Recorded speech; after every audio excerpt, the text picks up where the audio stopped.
Takže dobrý večer, priatelia. Vítajte na tomto dnešnom stretnutí. Ja si naozaj veľmi vážim to, že ste sem dnes prišli takto večer, napriek tomu, že trošku malé technické problémy. Ešte medzičasom poprosím Vierku, aby mi umožnila zdieľať prezentáciu. Som veľmi rada, keď ste tu na živáku, pretože má to trošku iné čaro a trošku možno inú atmosféru, ako keď sa na to pozeráte zo záznamu.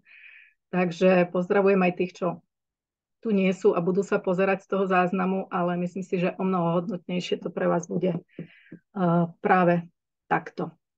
Takže skúsime nazdieľať tú prezentáciu teda a pustíme sa do toho.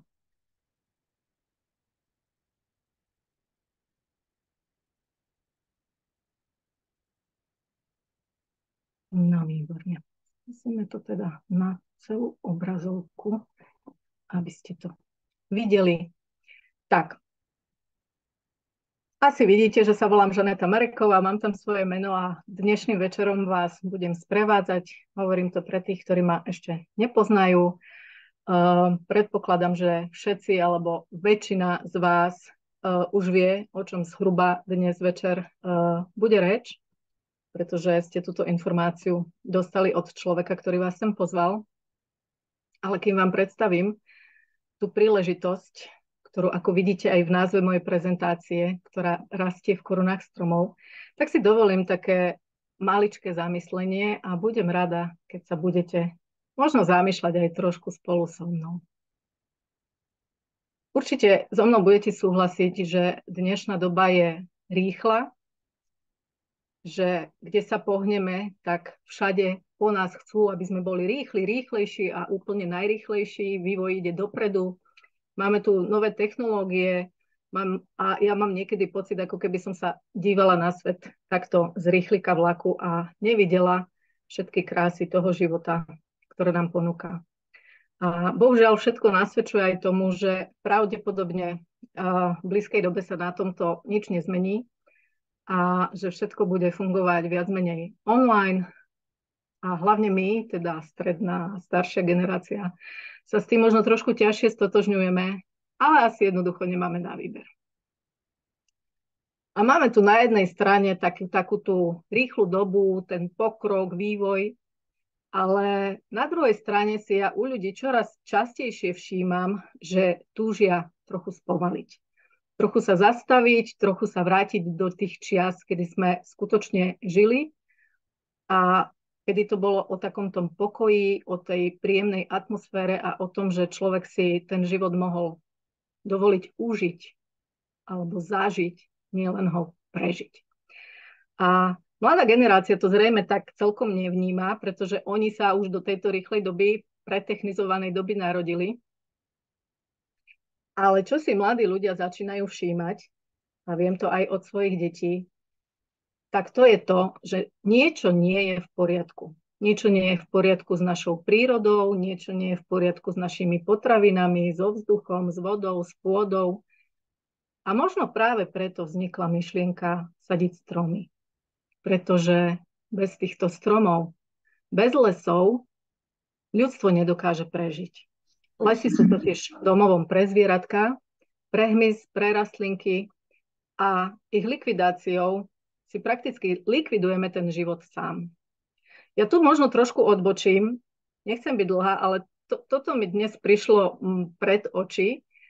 Vyskočil na mňa článok, v ktorom sa jeden nemenovaný reportér zo Sky News z Austrálie vyjadroval na adresu mladých ľudí a kritizoval ich za to, že demonštrujú za klímu, že je tu globálne otepľovanie, že predošlé generácie zničili klímu a to súvisí aj s tým, čo som hovorila na začiatku, že tá doba je pretechnizovaná a práve tieto technologické a výrobné procesy, používanie mobilov, televízií, pomaly už aj na to, ale tak všade ich máme, všakovaké dopravné prostriedky, enormné množstvo zbytočných spotrebných tovarov, častá výmena oblečenia, aby sme boli trendy, elektronické hráčky, osvetlenie, sociálne siete fungujú 24 hodín denne, mestá veľké sú osvetlené reklamnými pútačmi. Klimatizáciu máme už prakticky v každej domácnosti. A toto všetko znečisťuje životné prostredie. A teda myslím si, že zvaliť vinu na staršiu generáciu, ktorá možno chodila kedysi ešte aj peši, šaty sme vyhadzovali, až keď boli celkom slušne obnosené, šetrili sme vodou, šetrili sme elektrinou. Nemali sme počítače ani mobily, pracovali sme viac rukami, nechodili sme do fast foodov a nedávali si jedlo baliť do milióna plastových obalov. Nič také nebolo. Knihy sme čítali v papierovej podobe a nie v tabletoch, ako to robia dneska mladí. Čiže asi celkom nebude fér obviňovať predošlé generácie z toho, čo sa dnes s klímou deje. Takže to len na margo toho, aby ste si trošku urobili vlastný názor, ale ja tu nechcem posudzovať ani predošlé generácie, ani súčasnú, pretože ja si nemyslím, že to je chyba generácií a už vôbec nie je chyba nejakých ľudí žijúcich v danej dobe. Ja si myslím, že je to v podstate tým, ako sa vyvíjame a ako ľudstvo ide dopredu. A preto si myslím, že nie je celkom podstatou toho, aby sme hľadali vinníka za to, čo sa dnes deje s našou planetou, ale skôr, aby sme hľadali tie riešenia. A myslím si, že my sme v našom projekte toto riešenie našli. Myšlienka vysadiť miliardu stromov zároveň asi nadväzuje na to, o čom som hovorila na začiatku, a teda na nejakú tú potrebu trošku sa zastaviť. Ale keďže spoločnosť je bohužiaľ nastavená tak, že my nemôžeme existovať aj bez tých lesov, ale ani bez peňazí, tak bolo potrebné trošku uvažovať aj týmto smerom. To znamená uvažovať tak, aby sa spojila zmysluplná činnosť s nejakou zárobkovou činnosťou. A tak vlastne vznikol tento ekobiznisový projekt My Trees, ktorého cieľom je vytvoriť najväčšiu environmentálne zmýšľajúcu komunitu na svete, vytvoriť projekt, ktorý túto komunitu bude živiť a bude naplňať vlastne všetky atribúty etického a zároveň spoločensky zodpovedného podnikania. A ja si myslím, že sa nám toto celkom podarilo. A čo je ešte úžasnejšie, to je to, že tento projekt je určený naozaj pre každého. A keď poviem pre každého, tak tým naozaj myslím pre každého, a to bez ohľadu na náš vek, na naše sociálne prostredie, z ktorého pochádzame, na našu finančnú situáciu, na naše vierovyznanie, na naše zmýšľanie o živote. Takže verím, že so mnou asi budete súhlasiť, že vôbec nie je dôležité, kto do tohto projektu príde, ale pochopíte to, až keď vám vysvetlím, o čom tento projekt je. Mimochodom, keď sa moji kolegovia dneska dozvedeli, že budem robiť prezentáciu ja, tak ma hneď kontaktovali a hovorili mi, prosím ťa, mohla by si sa viac zamerať dnes na to, lebo tam mám takého a takého človeka. A druhá kolegyňa, mohla by si sa viac zamerať na toto, lebo ja tam budem mať takého človeka. A tak som rozmýšľala, že teda ako uchopiť vôbec túto prezentáciu, aby som pokryla tieto požiadavky, ktoré sa tu na mňa zosypali. A keďže netuším, aké spektrum ľudí tu dnes mám, je nás tu 40, tak prosím, buďte trpezliví, kým sa dostanem k tej vašej príležitosti, ktorá predpokladám, že tu záznie bez ohľadu na to, či ste z tej alebo onej skupiny ľudí. Či už ste mamička na materskej, či už ste veľký biznismen, či ste mladý človek stredného veku, alebo dokonca človek tesne pred dôchodkom. Pre vás všetkých je tento projekt určený. Takže poďme k samotnému projektu a trošku si o ňom porozprávajme. Celý ten nápad so stromami sa zrodil ešte v roku 2015 a v roku 2018 sa už začal zhmotňovať do nejakej reálnej podoby. A na začiatku tej našej cesty pri hľadaní vhodných oblastí pre realizáciu takéhoto stromového projektu stála agentúra Czech Trade. Je to v podstate česká vládna proexportná agentúra, ktorá vyhľadáva podnikateľské príležitosti v zahraničí a ktorá nám pomohla s nájdením pozemkov práve v Kolumbii. Prečo Kolumbia? Boli tam ideálne rovníkové podmienky na pestovanie rýchlo rastúcich drevín, je tam 5 až 6 krát viac zrážok, ten cyklus drevín je 7 až 12 ročný a hlavne mohli sme tam tú pôdu vlastniť. Takže v roku 2018 prví odvážlivci zainvestovali do pozemkov v kolumbijskej Vičade, kde kúpili takmer 1000 hektárov pôdy, na ktorej dnes tieto stromy už viac ako 5,5 roka pestujeme. A našu komunitu dnes tvorí viac ako 9000 členov. Sú to prevažne Češi a Slováci, alebo my si hovoríme Čechoslováci, a sme tu z nejakých 76 krajín sveta a neustále sa náš počet a počet krajín, ktoré zapájame do projektu, rozširuje. Naša farma El Morichal, ktorá vyzerala predtým takto, ako vidíte tu vľavo dole, v podstate ako neúrodná savana, dnes vyzerá tak, ako vidíte vpravo hore. Čiže je osádzaná stromami, sadíme a pestujeme Eucalyptus pelita. Sú to stromy, ktoré v týchto klimatických podmienkach dokážu, ako ste videli na predošlom slajde, vyrásť v horizonte nejakých 7 až 15 rokov do takej podoby, aby drevo z týchto stromov bolo zaujímavé pre rôzne oblasti priemyselného spracovania. Od energetiky cez výrobu papiera až po nábytkársky priemysel. Len tak mimochodom poviem, že drevársky priemysel je tretí najväčší komoditný biznis na svete. A pre nás je to taká trochu záruka toho, že sme asi vstúpili do celkom zaujímavého a správneho segmentu. Takže my sa budeme snažiť naďalej skupovať a skupujeme pozemky v Latinskej Amerike, konkrétne tieto neúrodné savany, kde nič nerastie mimochodom, a teda osádzame pôdu, ktorá by inak nemala žiadne využitie. A meníme ju na takéto zelené koridory. Vďaka čomu v tejto krajine aj meníme mikroklímu a oživujeme ju tak, ako to vidíte na tomto obrázku.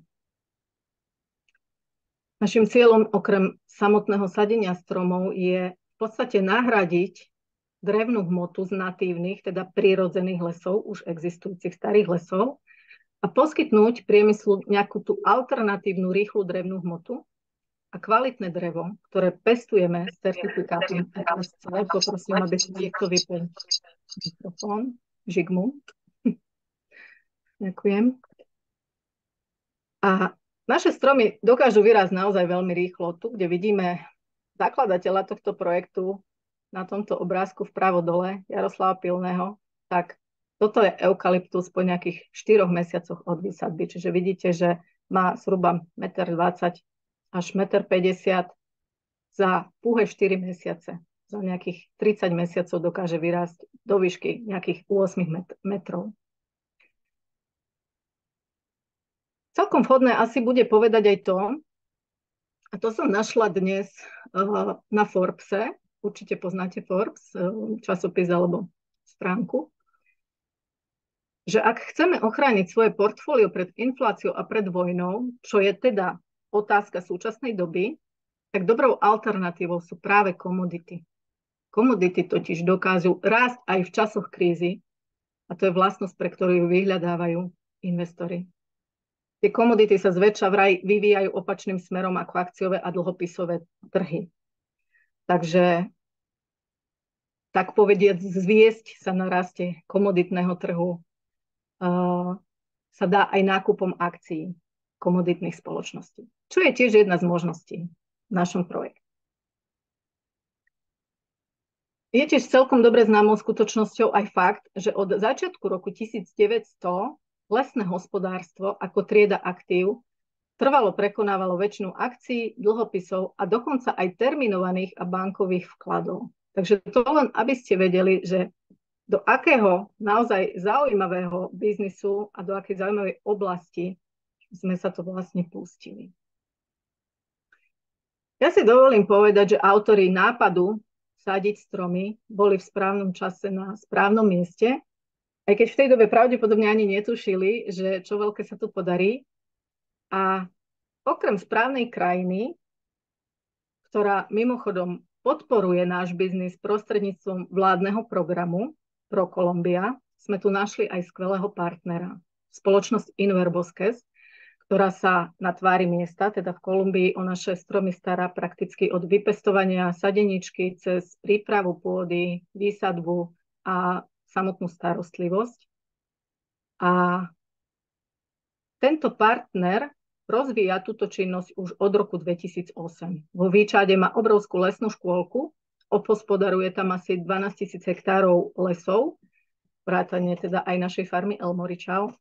A tento partner je pre nás v tejto chvíli celkom kľúčovým partnerom, nielen preto, že sa stará o naše farmy, ale aj preto, že vďaka ceste, ktorú už oni vyšľapali pred nami, sa môžeme pridať do niečoho, čo je veľkou témou dnešnej doby.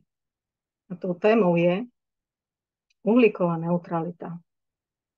Neviem, či ste o tejto téme počuli, ale trošku si o tom porozprávame. My sa totižto spolu s Inverboskes stávame lídrami na ceste k znižovaniu uhlíkovej stopy a tento náš projekt sa začína orientovať na kompenzovanie už vytvorenej uhlíkovej stopy prostredníctvom výsadby stromov.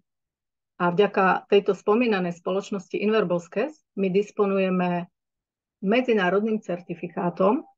Ten certifikát sa volá Golden Standard for the Global Goals. A tento certifikát nás oprávňuje obchodovať s uhlíkovými kreditmi na povinných aj nepovinných burzách kdekoľvek na svete, čo nám prakticky otvára dvere k celkom mimoriadnemu biznisu, do ktorého sa môže zapojiť skutočne každý, kto sa rozhodne s nami pestovať stromy. A to už od minimálnych vkladov. O tom si povieme neskôr. Primárnym nápadom nášho projektu bolo pestovať stromy pre energetiku v 7-ročnom cykle. To nám totiž pripadalo ako celkom krátka doba, popri tom, keď si pomyslíme, ako dlho rastú stromy v našich podmienkach európskych, je to niekde na úrovni okolo 100 až 150 rokov, tak tých 7 rokov je celkom krátky čas na to, aby sa nám nejaká tá investícia do stromov vrátila. A tá energetika, to je v podstate, dá sa povedať, veľmi rýchly proces návratu. A cena dreva na trhu, aj tejto štiepky, keď sme sa na to ešte dívali cez optiku práve tohto nápadu, bola niekde na úrovni okolo 10 alebo 11% lomeno rok, čo je teda celkom krásne číslo a ja si myslím, že ten vývoj cien dreva na trhu bude ešte zaujímavý. A toto bolo pre mnohých z nás, ktorí sme do projektu vstúpili, asi celkom dobrý dôvod a argument na čo, prečo sa pustiť práve do nakupovania stromov. Ale vďaka našim partnerom, ktorých som tu už spomínala, Inverboskes, ktorí obhospodarujú tých 12 000 hektárov, ktorí sa píšia týmto certifikátom, bol tento náš projekt povýšený na niečo o mnoho väčšie, o mnoho hodnotnejšie a o mnoho zmysluplnejšie. Takže dá sa povedať, že v tejto chvíli nastúpime na novú cestu, ktorá, ak sa bude vyvíjať podľa predpokladov trhu, tak nám bude prinášať mnohonásobne vyššie zisky, než si možno dnes vieme predstaviť. Keď som si študovala informácie o tomto uhlíkovom biznise, tak som zistila, že to vôbec nie je žiadna novinka a že mnoho firiem už na cestu takzvaného mazania uhlíkovej stopy, ten pojem ste určite počuli, nastúpila už dávnejšie a sú to firmy, ktoré sa stávajú zodpovednými a uhlíkovo neutrálnymi podnikateľmi. A toto je presne téma, ktorá sa onedlho začne týkať každej jednej firmy, každej jednej spoločnosti, továrne, prevádzky, všetkých obchodných reťazcov a napokon možno aj jednotlivcov. A ako príklad by som mohla uviesť aj celosvetovo známu spoločnosť Google, ale to si viete nájsť aj sami, ktorá ako jedna z prvých vymazala svoju uhlíkovú stopu až do roku jej samotného založenia, čiže do roku 2007. Ale aby sme nechodili príliš ďaleko, tak tu som vám vybrala spoločnosť, ktorá sa k takémuto kroku zaviazala u nás doma. Čiže spoločnosť Velux, je to výrobca okien. Takže tu si môžete prečítať, že táto skupina chce dosiahnuť uhlíkovú neutralitu do roku 2030 a v roku 2041 chce dokonca eliminovať celú históriu svojej uhlíkovej stopy. Takže v priebehu nasledujúcich 20 rokov sa táto firma zaviazala, že bude investovať do projektov v oblasti ochrany lesov, a biodiverzity. Čo je teda napríklad aj náš projekt. Oni si vypočítali, že za celé obdobie ich existencie do roku 2041 vypustia do ovzdušia 5,6 milióna tón CO2. A investície do ochrany a výsadby lesov im dávajú najväčší zmysel. Z pohľadu environmentálneho, ale aj z pohľadu nákladov. Takže takto sa vyjadril manažér pre verejné záležitosti pre Českú republiku a pre Slovensko Ondřej Boreš. Takže takýchto spoločností tu budeme mať o chvíľu podstatne viac. Ale aby sme si tu nehovorili len rozprávky, tak určite to skúsim podložiť aj nejakými číslami. Zoberiem si za príklad samú seba, ale najprv vysvetlím vlastne, čo to je ten pojem carbon credit alebo uhlíkový kredit, ktorý som tu už niekoľkokrát spomenula. Na pomoc som si vzala Wikipédiu, takže toto je pojem z Wikipédie, že teda uhlíkový kredit je povolenie, ktoré umožňuje spoločnosti, ktorá je jeho držiteľom, emitovať, čiže vypúšťať určité množstvo oxidu uhličitého alebo iných skleníkových plynov do ovzdušia. A jeden kredit umožňuje emisiu hmoty rovnajúcej sa 1 tone oxidu uhličitého. Tak, teraz si to poďme trošku preložiť na drobné, lebo pravdepodobne nie všetci celkom rozumieme, čo to znamená. Takže ako som vravela, vezme si za príklad samú seba. Povedali sme si, že tu pestujeme stromy, ktoré budú emitovať okrem, alebo budú prinášať okrem samotnej drevnej hmoty, ktorú chceme ponúknuť na priemyselné spracovanie, aby sme mimochodom ochránili teda naše prirodzené lesy pred výrubom, pretože mám za to, že je lepšie použiť na výrobu, povedzme, toaletného papiera nejaký 7-ročný eukalyptus, než nejakú 150-ročnú kanadskú borovicu. Takže sadením stromov vlastne prinášame do priemyslu nejakú alternatívnu drevnú hmotu, ktorá vyrastie rýchlo. Je to kvalitné drevo, zaujímavé pre všetky oblasti priemyselného spracovania, ale popri tom, ako budeme čakať na to, kým ten stromček dorastie do požadovanej veľkosti, naberie požadované množstvo drevnej hmoty, tak dovtedy vieme vlastne my ešte nejakým spôsobom z tých stromčekov vyťažiť ďalší príjem. A to práve vo forme tých uhlíkových kreditov. Na neutralizáciu 1 tony CO2 ročne potrebujeme zhruba našich stromov Eucalyptus pelita. Takto to certifikačná spoločnosť ohodnotila, že 20 eukalyptov zhruba od 3. roku veku dokáže pohltiť 1 tonu CO2. Pričom tá 1 tona CO2 zodpovedá na trhu 1 karbónovému kreditu. Čiže ak ja za 3 roky, čo som tu, som si už nastradala alebo nakúpila okolo 1000 stromov, zaokrúhlim, že mám 1000 stromov, tak vlastne disponujem 50 karbon kreditmi, lebo 1000 deleno 20 je 1 kredit, čiže dokopy mám 50 karbonových kreditov. A tie, keď premením na peniažky, tak ich premením tak, že si vezmem v podstate tabuľku, ktorá, neviem, či to mám na ďalšom slajde, áno, ktorú nám umožňuje napríklad stránka carboncredits.com si pozrieť, kde máme ceny uhlíkových kreditov na burzách celého sveta.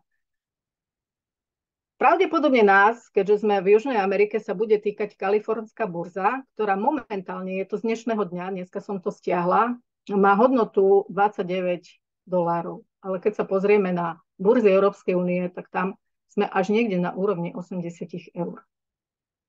Takže ak sa vrátim naspäť a vlastním 1000 stromov, vysadila som 1000 stromov, čo je mimochodom zhruba 1 hektár. A cena tých mojich kreditov bude mať hodnotu $29, tak ja dokážem generovať pasívny príjem len preto, že niekde moje stromy rastú nejakých $1450 za rok. Hej? Aktuálna cena na tej kalifornskej burze.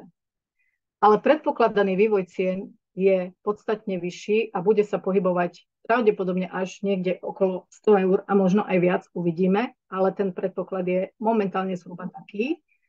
Čiže ak by napríklad tá cena bola $50, tak ročne mi to prinesie 2,5 tisíc do vrecka. Ak by to bolo $100, tak dokonca až $5,000 za rok. To, že ja budem nakupovať stromy ďalej, je viac než isté. Takže počet tých karbonových kreditov mi bude narastať a tým pádom bude narastať aj môj pasívny príjem. Takže prečo som hovorila, že tento projekt je zaujímavý pre všetky vekové kategórie? Pretože pre mňa vo veku cca Husákové deti, blížim sa k 50-ke, tak už pomaly začínam rozmýšľať nad tým, ako budem fungovať v dôchodku, pretože nemám istotu, že štát mi ten dôchodok v takej forme, v akej ho dneska poznáme, vôbec ešte o nejakých 20 rokov bude schopný poskytovať.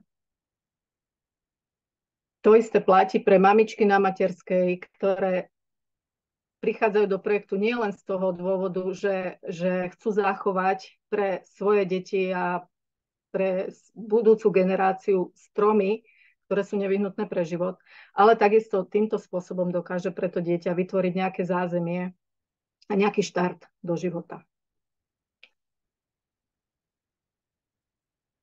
No a keď sa na to pozrieme, tak v podstate pre mňa fascinujúce na tomto projekte je to, že ja vôbec nepotrebujem rozumieť ani problematike uhlíkových kreditov, ani burze, ani nemusím vedieť, ako to celé funguje.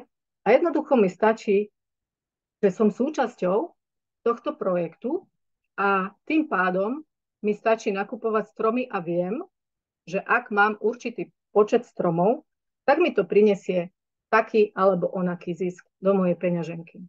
A nepotrebujem na to vlastne pohnúť ani prstom, pretože celý tento príjem mi bude chodiť na moju peňaženku a o všetko sa skrátka postará naša firma. Neviem, či máme ešte do detailov, trošku sme na začiatku stratili čas, aby ste pochopili, že ako sa nás všetkých táto problematika dotýka a existuje niekoľko stránok s uhlíkovou kalkulačkou, s karbonovou kalkulačkou, kde si viete vypočítať aj už svoju vlastnú uhlíkovú stopu. Nie je to úplne presné, ale na také účely toho, aby sme si aspoň trošku ukázali, ako to funguje, tak otvorím túto kalkulačku. Ja som to už tu raz ukazovala a zistila som, že teda najrýchlejšie, najmenej údajov zadávame pri aute. Takže len tak narýchlo tu nahádžem svoje autičko.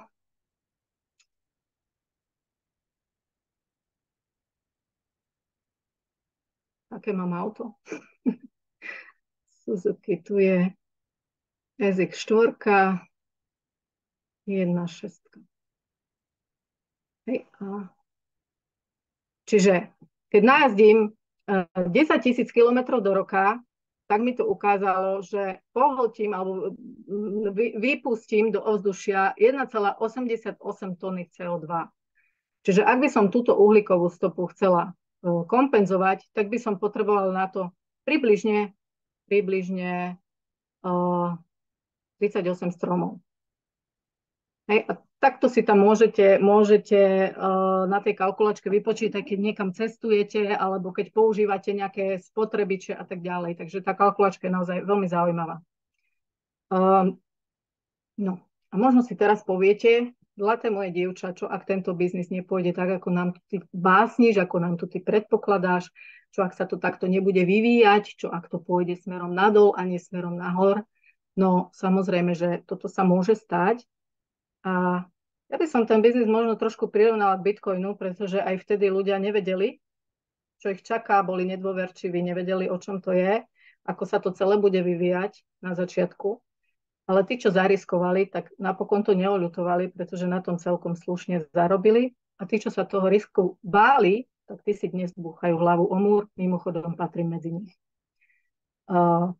Len taký malý rozdiel medzi tým Bitcoinom a kreditom je v tom, alebo ja v tom vidím ten rozdiel, že v blízkej dobe firmy budú povinné okrem finančných reportov robiť aj reporty tzv. Nefinančné. To znamená, že budú musieť podávať správy o tom, aký dopad má ich spoločnosť na životné prostredie, na ľudské práva, na sociálne štandardy a rôzne riziká, ktoré súvisia s udržateľnosťou.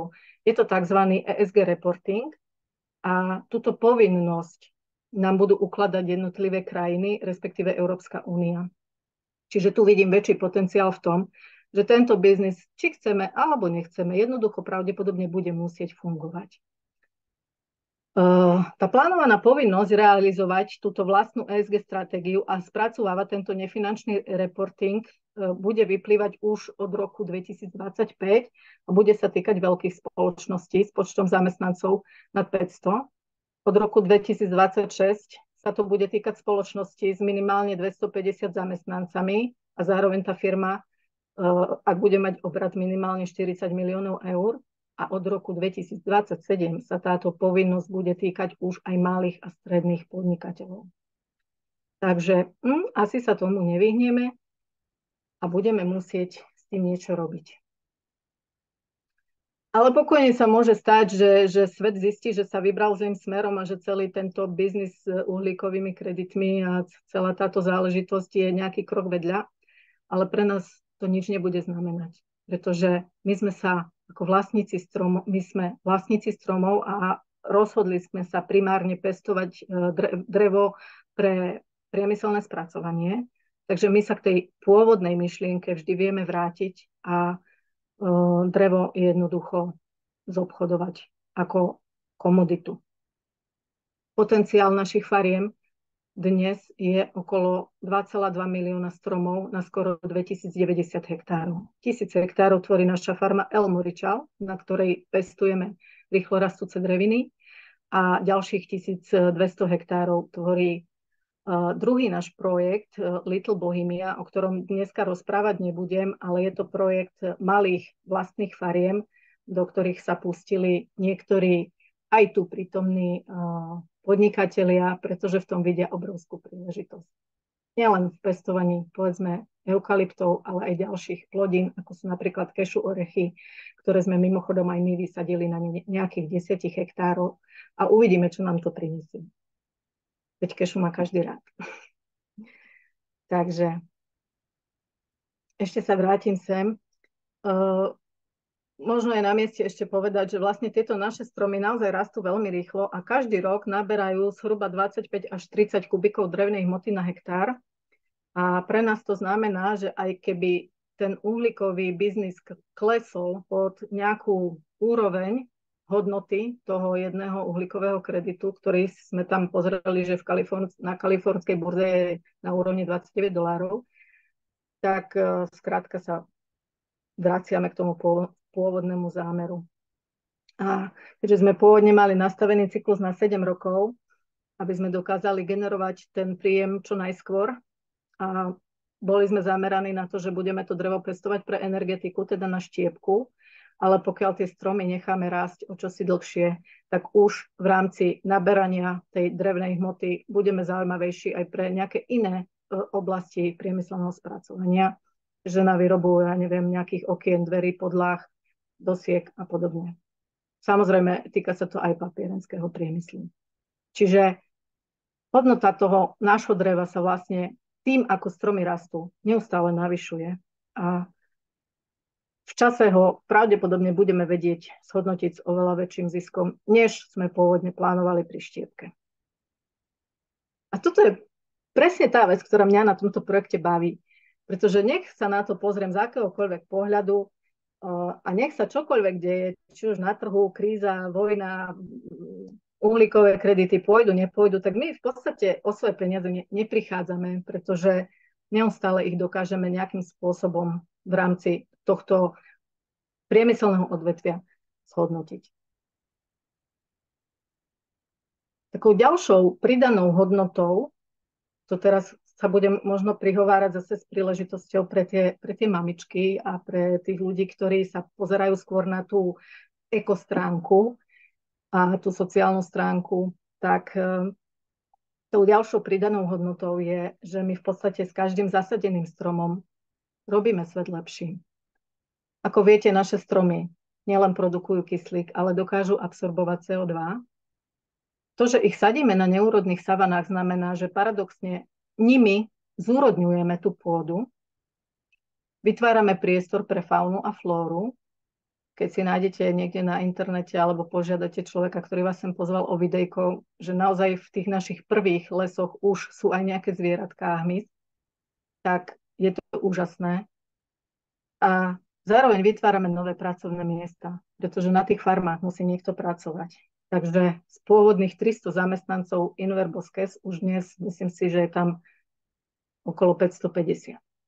Takže ďalší ľudia budú do tejto oblasti prichádzať za prácou a myslím si, že to je fantastické.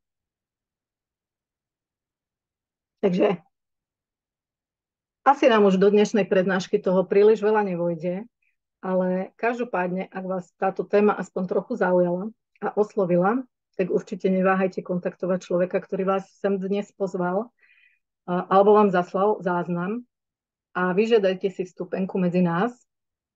Je to takýto link, hodnota tej vstupenky, aby ste mohli, povedzme, začať svoje vlastné podnikanie, alebo aby ste mohli začať tvoriť pasívny príjem tým, že budete spolu s nami sadiť stromy, je naozaj minimálna. Začať sa tu dá tvoriť si také nejaké svoje stromové portfólio už od $20 a to si myslím, že je celkom zadarmo. A navyše v tej cene dostanete svoj prvý certifikovaný stromček. A keďže ste vydržali do konca, tak mám pre vás aj jeden darček.